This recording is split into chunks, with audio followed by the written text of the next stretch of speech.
स्वामी समर्थ. चला आज आपण गोबीची पराठे बनवणार आहे. त्याच्यासाठी हो का असं स्वच्छ धुवून असं घेतलेलं आहे. तर आपण ह्या चाळणीनं हो का ह्या मोठ्या हिकुंडा असं किसून घेणार आहे. चला तर हो का असं किसून घ्यायचं सगळं बारीक बारीक मोठाड मोठाड, म्हणजे असं लय बारीक पण नाही लय मोठं पण नाही. असं बघा आपले सगळे आता असे किसून झालेलं आहे. तर आता आपण ह्याच्यात थोडं मीठ टाकून 2 मिनटं ठेवूया. बघा असं मस्त ह्यात थोडे अर्धा चमचा मीठ टाकलेलं आहे का तर ह्याच्यातलं पाणी निघून जाण्यासाठी, म्हणजे ह्याचा कच्चापणा जायला पाहिजे ना. थोडं ह्याला पाणी सुटलं की मीठ टाकल्यावरच पाणी सुटतंय. मग आपण असं मस्त हो का असं पिळून घेऊया ह्याचं पाणी. तर ह्याला 2 मिनटं ठेवून घेऊया. तर आपण पीठ मसळायला घेऊया. बघा हो का आपलं एवढं पाणी निघलेलं आहे. आता आपण हे पाणी नाही टाकून द्यायचं, आपण हे कणिक तिंबायला ठेवायचं का तर चव चांगली येते. तर हो का एवढं निघलं आहे. तर आता आपण इथं तवा ठेवलेला आहे.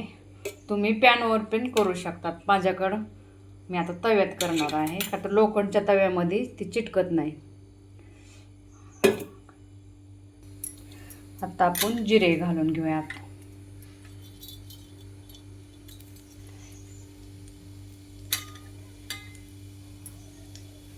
आपण जिरे घालून घेतलेले आहेत.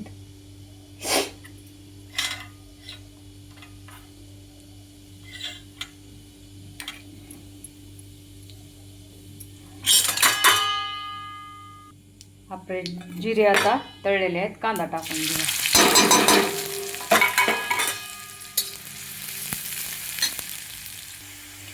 आपला कांदा तळायला लागलेला आहे. तर आपण ही लसूण कोथिंबीर अद्रकची पेस्ट टाकून घेऊया. आपण ही काढून घेतली होती.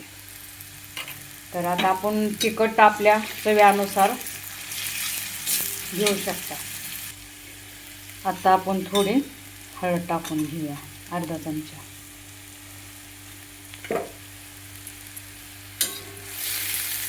मस्त असं खरपूस तळतं आणि लोखंडच्या तव्यावर लय लवकर तळतं ना आणि खरपूस होतं.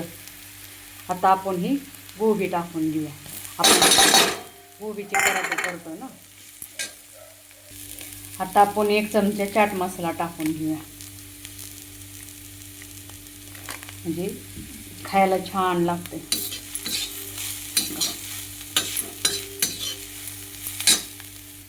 आपण थोडा टमाटर सॉस टाकून घेऊया, अर्धा चमचा, म्हणजे कसं आंबट छान लागते. आणि मुलं कसे आवडीनं खातात ना, त्याच्यामुळं मग आणि ही पटपट होणार आहे. असं काही ह्या डिशला उशीर लागत नाही. त्याच्यामुळं आता सारण झालेलं आहे. तर आता आपण तिकडं कणिक तिंबायला घेऊया. हे गार होतो आपण कणिक तिंबून घेऊया.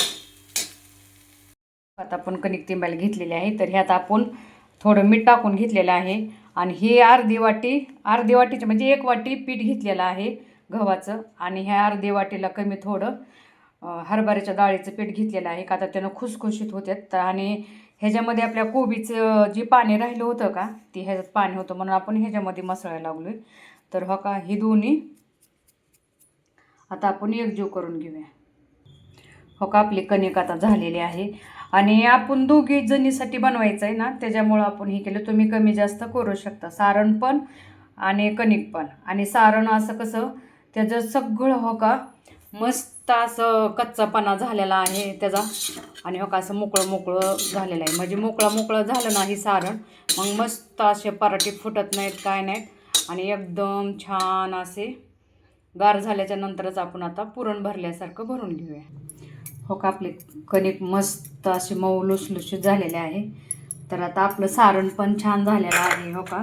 आणि मग अशी मी कोथिंबीर टाकलेली ना, तुम्हाला दाखवायचं विसरून गेलते.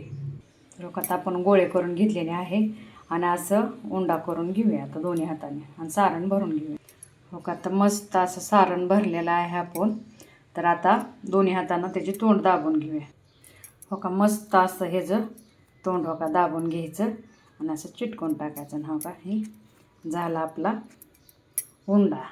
तर आता आपण लाटून घेऊया. हो का हे तर मस्त हे केले. आता आपण बेलण्यानं लाटूया. हो का आपला गोबीचा पराठा झालेला आहे आणि आपण हे हलक्या हातानं लाटलेला आहे. तर तुम्ही ह्याला कसले पण आकार देऊ शकता, चौकोनी देऊ शकता, गोल देऊ शकता, आपल्याला वाटेल तसे आपण आकाराचे बनवू शकतो. आणि हो का मस्त असं झालेलं आहे. आणि हो का आता आपण इथं तवा ठेवलेला आहे, आपण ज्या तव्यामध्ये सारण केलं का तेच तवा इथं ठेवलेला आहे. तर आता आपण टाकून घेऊया. हो का हे मस्त असा उचलूया आणि असा टाकून घेऊया. हो का जसं लोखंडच्या तव्यावर कसं खरपूस भाजल्या जातो आणि जेव्हा खरपूस भाजतो ना परोटा त्यावेळेस खायला मस्त अशी चव लागते, असं कुरकुरीत छान लागतो खायला पण. कथा आपण पलटून घेऊया. बघा आपला किती छान झालेला आहे. आणि ह्याच्यातलं सारण निघल्याशिवाय पण चवीला छान लागत नाही. चला आता आपण मस्त तेल लावून घेऊया ह्याला. बघा असं कसं मस्त असं टम फुगायला लागलेला आहे. हो का छान असा टम फुगला.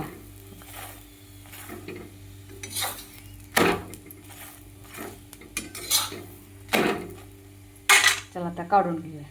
हो का आता आपण दुसराही बनवलेला होता, तर आता आपण ह्याला टाकून घेऊया.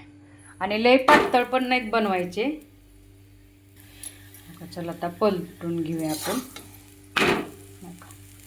मस्त असा खरपूस भाजूया. बघा हे पण आपला खरपूस भाजलेला आहे. तर आता आपण काढून घेऊया. मस्त आपले हो का गोबीचे पराठे. तर माझ्या मैत्रिणींनो तुम्ही पण असेच बनवतात का, वेगळे बनवतात, मला कमेंटमध्ये सांगा. आणि माझे तुम्हाला फुलकोबीचे पराठे कसे वाटले ते कमेंट करून सांगा. फॉलो करा आणि सबस्क्राईब करा.